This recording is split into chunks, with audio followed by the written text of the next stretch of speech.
23 പേരുണ്ടായിരുന്നതിൽ 22 പേരും രക്ഷപ്പെട്ടു എന്നാണ് ഇപ്പോൾ മനസ്സിലാക്കാൻ കഴിയുന്നത്. അതിൽ കണ്ണൻ, സുമേഷ് എന്ന് പറയുന്ന കണ്ണനെ മാത്രമാണ് കാണാതായിട്ടുള്ളത്. നമ്മളിപ്പോൾ കാണുന്ന ആ ഭാഗത്താണ് നിലവിൽ ഇവരുടെ ഈ വഞ്ചി മുങ്ങിയത്. ഈ വഞ്ചി എന്ന് പറഞ്ഞാൽ അത്യാവശ്യം വലിപ്പമുള്ള വഞ്ചിയാണ്. ഏകദേശം 100 അടിയോളം വരും. ഈ 100 അടി വരുന്ന വഞ്ചി സാധാരണ ഇത് കക്കയും മറ്റുമൊക്കെ കയറ്റാനാണ് ഉപയോഗിക്കുന്നത്. എൻജിൻ വെച്ച് വന്ന വഞ്ചിയാണ്. ഇവിടെ ഒരു മരണാനന്തര ആവശ്യത്തിന് വേണ്ടി ഇവർ പാണാവള്ളി പൂച്ചാക്കൽ ഊടുപുഴ ഭാഗത്ത് നിന്നും ഈ പറയുന്ന മുറിഞ്ഞപുഴ ഭാഗത്തേക്ക് അവരെത്തി മരണാനന്തര ചടങ്ങിന് ശേഷം തിരികെ പോകുമ്പോഴാണ് നമുക്കിപ്പോൾ കാണുന്ന കാറ്റിപ്പോൾ കൂടുതലായിട്ട് വന്നത്. അതുകൂടാതെ വലിയ തോതിൽ തിരയടിക്കുന്നുണ്ട്. ഇത് കായലാണ്, വേമ്പനാട്ട് കായലാണ്. അതായത് മുറിഞ്ഞപുഴയാറും വേമ്പനാട്ട് കായലും കൂടി സംഗമിക്കുന്ന ഒരു ഇടം കൂടിയാണ്. അതുകൊണ്ട് തന്നെ നല്ല അടിയൊഴുക്കും കാര്യമായിട്ടുണ്ട് എന്നാണ് പറയുന്നത്. എന്തായാലും ഈ സംഭവ സമയത്തുണ്ടായിരുന്ന ഒരാൾ കൂടി നമ്മോടൊപ്പം ചേരുന്നു. ബിജു എന്നാണ് അദ്ദേഹത്തിൻ്റെ പേര്.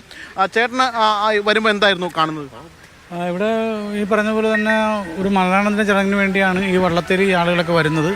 അപ്പോഴത്തേക്ക് ആവശ്യങ്ങൾ കഴിഞ്ഞിട്ട് അവർ മടങ്ങി പോകുന്ന വഴിക്കാണ് എന്നും ഇല്ലാത്ത രീതിയിലുള്ള പ്രത്യേക കാറ്റാണെന്ന് ഈ അപകടത്തിന് വഴിവെച്ചത്. ശക്തമായ കാറ്റും നല്ല മേവെള്ളത്തിൻ്റെ ഒഴുക്കുമുണ്ട്. അപ്പോൾ ഈ പറഞ്ഞ പോലെ തന്നെ ഈ സംഗമിക്കുന്ന സ്ഥലമായതുകൊണ്ട് തന്നെ അവിടെ തിര ഉയർന്നു പൊങ്ങുകയും അതിൻ്റെ അടിസ്ഥാനത്തിലാണ് പെട്ടെന്ന് വള്ളം മറിഞ്ഞ് ഈ അപകടത്തിൽപ്പെട്ടത്. ഈ വള്ളം മറിഞ്ഞ സ്ഥലം ആ വള്ളം ഇവിടെ ഈ ഭാഗത്ത് വെച്ചാണ് വള്ളം മറിയുന്നത്. വള്ളം മറിയുകയും അത് പിന്നീട് ഒഴുകി ഈ വള്ളം ഇവരിൽ നിന്നൊക്കെ പിടിവിട്ട് പോയിട്ട് പെരുമ്പളം എന്ന് പറയുന്ന മുക്കൻചട്ടി ഭാഗത്ത് ഇപ്പോൾ നിലവിൽ അടുത്തിട്ടുണ്ടെന്നുള്ളതാണ്. അവിടെ ആളുകൾ ഇത് പിടിച്ച് കരയിൽ കെട്ടി അടുപ്പിച്ച് വെച്ചിട്ടുണ്ടെന്നാണ് ഇപ്പോൾ അറിയാൻ നമുക്ക് കഴിഞ്ഞത്. ഇവർ സഞ്ചരിച്ച വള്ളം ഇപ്പോൾ അക്കരയിൽ പെരുമ്പളത്തിൽ 1 കിലോമീറ്ററിന് മേൽ 1.5 കിലോമീറ്റർ ഒഴുകിപ്പോയി.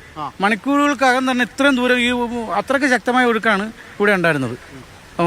ഭാഗ്യവശാൽ 20 പേരോളം ഇപ്പോൾ രക്ഷപ്പെടുത്തി വള്ളത്തിൽ പിടിച്ചു കിടന്നതും വേറെ ചെറിയ വള്ളത്തെ പിടിച്ചു കിടന്നത് ഏത് വള്ളത്തിലാണ് പിടിച്ചു കിടന്നത്? വള്ളം ആദ്യം ഇവരുടെ കയ്യിൽ ഉണ്ടായിരുന്ന വള്ളത്തിലാണ് പിടിച്ചു കിടന്നത്. പക്ഷേ പിന്നീട് ശക്തമായി ഒഴുക്ക് വന്നപ്പോൾ ഇവരെ പിടിവിട്ട് പോയി.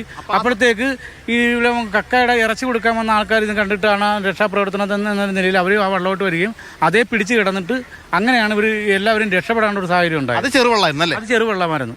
ആ വള്ളത്തിൽ അധികം ആളെ കയറ്റാനും പറ്റില്ല. അത് വള്ളത്തിൽ കയറി ആ വെള്ളം മുങ്ങിപ്പോവും. മത്സ്യത്തൊഴിലാളികൾ ഈ കക്ക വാരിയിട്ട് അതിൻ്റെ ഇറച്ചി കൊടുക്കാൻ പോകുന്ന സമയത്ത് ഇങ്ങനെ കണ്ടതുകൊണ്ടാണ് വലിയ ദുരന്തം ഇല്ലാണ്ട രീതിയിൽ രക്ഷപ്പെട്ട് പോകുന്നത്.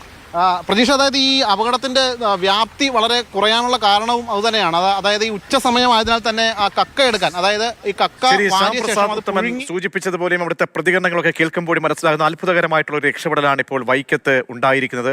ഒരാൾക്ക് വേണ്ടിയുള്ള തിരച്ചിലാണ് ഇപ്പോൾ നടക്കുന്നത്. നമ്മൾ നേരത്തെ കണ്ടതുപോലെ തന്നെ ദൃശ്യങ്ങളിൽ കണ്ടതുപോലെ തന്നെ അതീവ ദുഷ്കരമായിട്ടുള്ള ഒരു കാലാവസ്ഥയിൽ നിന്നുകൊണ്ടാണ് ഇപ്പോൾ രക്ഷാപ്രവർത്തനം പുരോഗമിക്കുന്നത്.